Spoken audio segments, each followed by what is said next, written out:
ukay-ukay hunting tayo sa Litex. Yan, dyan tayo sa baba. Andito tayo sa Litex. Select tayo dito. Mga tol, mga ukayan, dami. Tara, start na tayo. Yan, dito sa Litex yan, ang dami oh. Hindi namin alam kung saan magsisimula eh. Ang dami.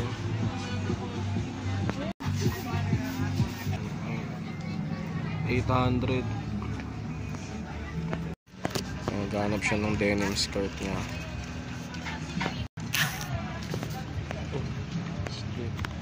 Dami dito mga tol. O magsasawa kayo dito kakaselect. 600.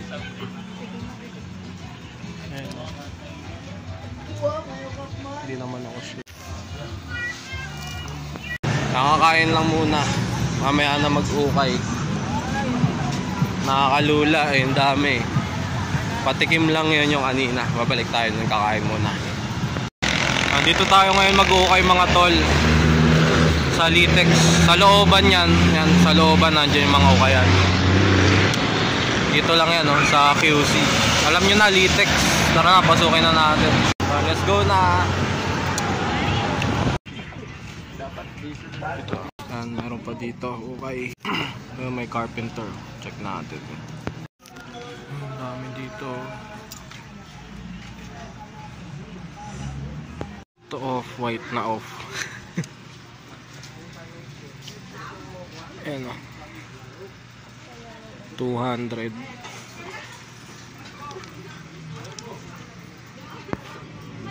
Mas madami pa dito eh. Mga Nike Vans.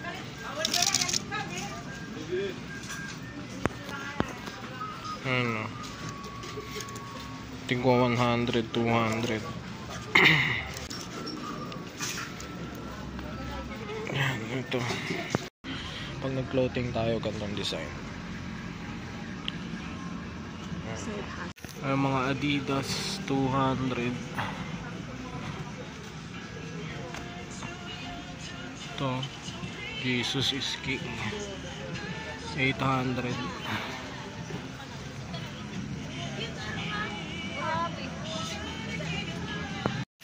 Ito, Champion medium 100. Ito, kunin natin to. Adidas, ito iwan na to. Balik na lang natin. Ito yung big logo, kaso may mot. 200.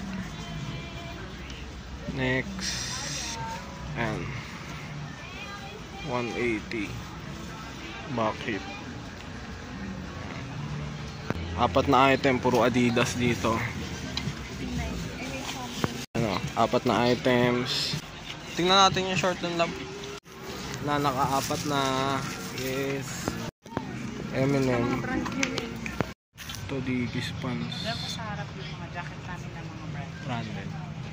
Galing ng US Bail ba yung sa inyo? US Bail din po. US Bail. Oo na. Yung dress lang sa coat ang hindi. Japan. Ito Adidas hoodie windbreaker 700. Ganda sana. May hoodie pa oh. 700 yung mabigat. Cooperstown vintage 380. Ito try natin tawaran to. Cooperstown Hapsip. Tawaran natin to. Ano benta? Kaya ng 300 to. Pag kaya ko 350. 300 mo na. Baka kaya 300. 350. Bago lang. Wait lang. Pag-isipan ko lang may. Nandito Rima Thrift Shop sa Litex. Yan, naka-score ako ng jacket. Yan. Yan, nakakarami na tayo. Tingin pa tayo dito, ang dami na ito eh. Ito Adidas hoodie 400.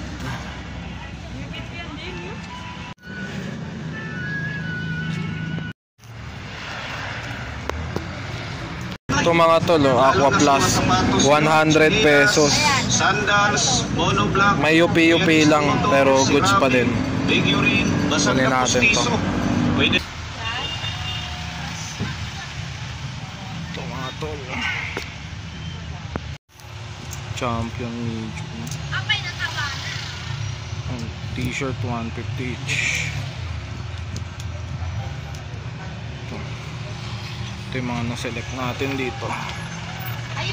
Gap mga tol.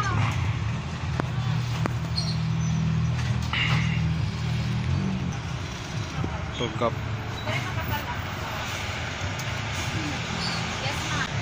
Purple din. Tapos isang Adidas. Adidas na camo. Size small. Ayan, tapos meron tayong dalawang workwear na nakita mga tol. Red cap. Ito Uniqlo na shirt, size large. Plain.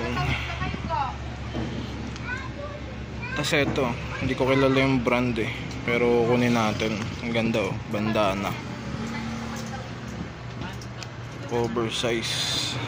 Kunin natin to, 100 lang. Red cap na polo mga tol. Oversize. Ayan. Dalawa yan, navy blue tsaka isang charcoal gray. Ayan, kunin natin itong dalawa.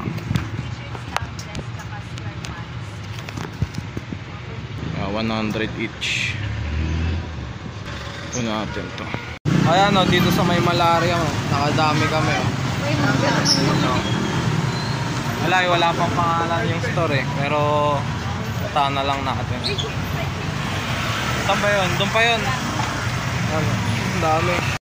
Ano, ilang items din yung nakuha namin sa may malaria. Tapat ng palengke. Ayan yung ukayan doon oh. Dito lang sila sa gilid.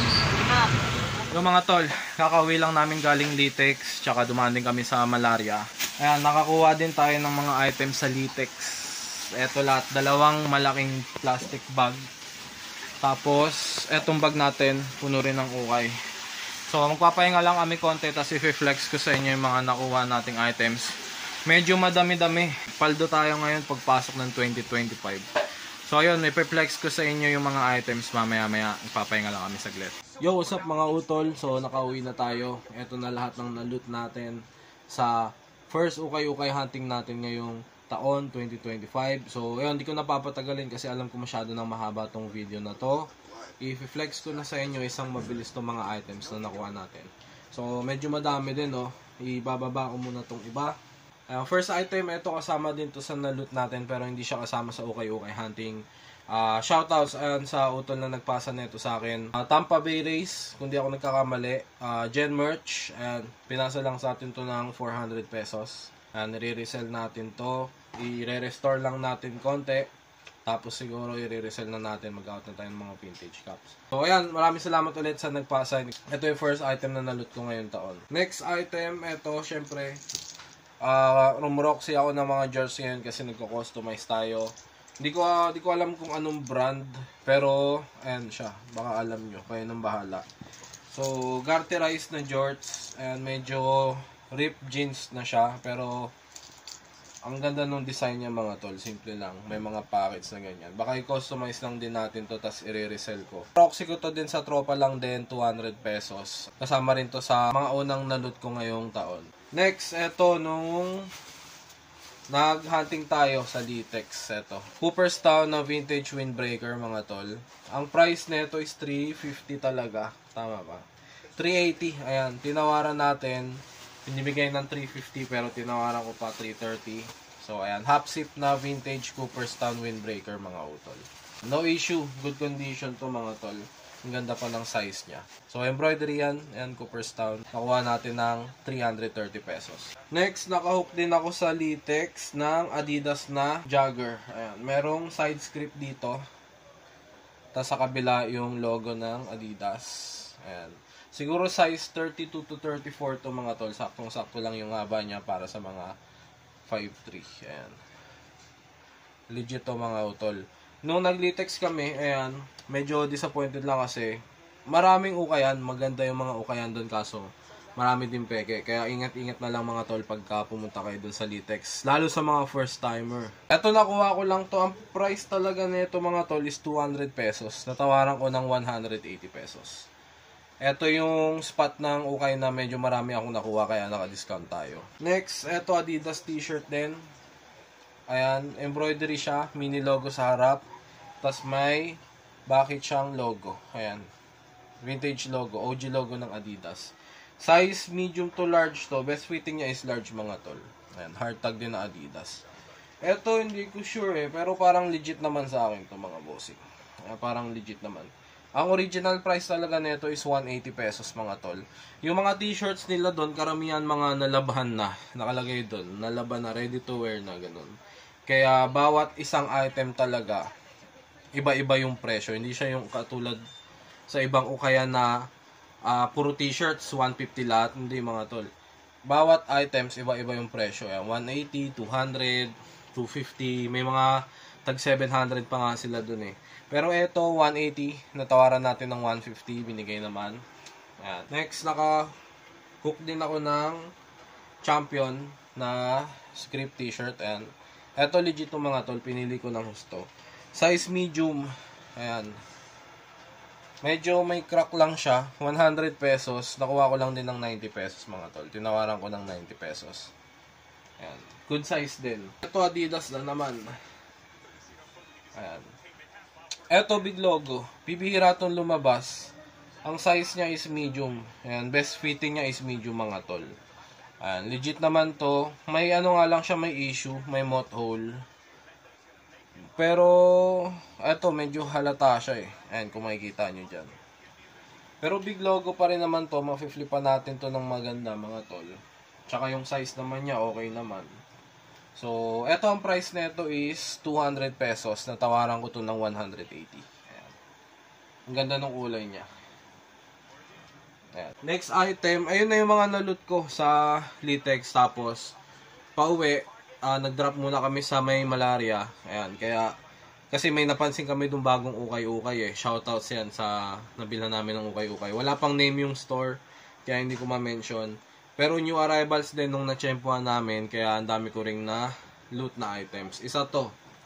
Ayan, hindi ko rin alam yung brand. Bagong brand lang siguro siya. Medyo madetalye. Tapos oversize kasi to. Ayan. Kinuha ko kasi bandana design siya. Ayan, oversize pa. Ang size nito XL, pero pasok siya ng double XL mga utol. Ayan. Good condition eh, kaya kinuha ko eh. Ayun yung etiketa niya sa likod oh. Nandiyan sa likod. Ayan. Good condition. Eto 100 pesos ko lang nakuha kaya sobrang panalo. Ang kapal pa ng tela niya. Next, Uniqlo na plain t-shirt. Ayan. Kumuha rin ako. 100 pesos lang din. Plain black na t-shirt lang to, size large. Ayan. Ang gaganda kasi ng t-shirt ng Uniqlo, makakapal siya. Quality. Kaya kinuha ko lang rin. 100 pesos. Next, nakaloot din ako ng Gap. Eto doon to sa mga selected items nila. Doon pa rin sa bagong ukay-ukay sa may malaria. Gap, size XXL. Violet. Ang ganda ng size nito. Ang kapal nung tela. Quality na shirt. Tapos may mini logo dito ng Gap. Rubberized siya na mini logo na tatak. Ayan, sobrang ganda rin ng quality ng shirt. Kinuha ko na rin. 150 pesos sa mga selected items nila. Next, ayan, purple na Champion t-shirt. Ayan. Plain lang siya. Size medium. Ayan. Kinuha ko lang din kasi ipantiterno ko sa mga Charlotte Hornets natin na caps. Ayan. Pero tatry ko muna ang i-resell. 150 pesos ang kuha natin dito. Kasama siya sa selected items eh. Next, Adidas. Ayan, kasama rin siya sa mga selected items. Size small to medium to pero sa tag small lang. Ayan. Ayan, big logo din. Tas camouflage na may iba't ibang kulay. Ayan, good condition pa mga tol. Wala siyang crack prints. Mag-flip to ng maayos. Ayan, eto 150 din ang kuha namin dito. Kasama siya sa selected items. Tapos, naghanap-hanap pa ako doon konti. Yung last na nakuha kong items, dalawang workwear na polo. Hindi nga lang Dickies, akala ko Dickies pero hindi. Vintage red cap na workwear polo mga utol. Isang navy blue, tsaka isang charcoal gray. Yung charcoal gray, ayan, size XL. Kaso may tatak siya. Ayan, no. Baka burayin na lang natin, tapos takpan natin ng ano, costume. May costume na lang natin. O kaya ng patch. Magagawa naman ng paraan. Pero size XL na charcoal gray, 100 pesos lang ang nakuha. Sobrang mura para sa US bail. Tapos next, eto, navy blue. Double XL naman to mga utol. Vintage na orange tag, double XL na red cap. Ayan. Navy blue. Ito wala siyang tatak, wala siyang burda, kaya solid na solid. Ayan. Ito baka i-PSG muna natin to mga tol, tas baka i-resell ko din pagka nagamit na natin. Ayan. Enjoyin ko muna kasi sobrang bihira na lang ako makakuha ng workwear sa mga ukayan eh. Ayan. So ayan lahat ng mga na-loot natin ngayong first ukay-ukay hunting ngayong 2025. So ang total ng mga nagastos natin sa lahat ng na-loot natin is 2,380 pesos. Ayan, 2,380 pesos. So 14 pieces na items lahat yung na-loot natin, worth 2,380.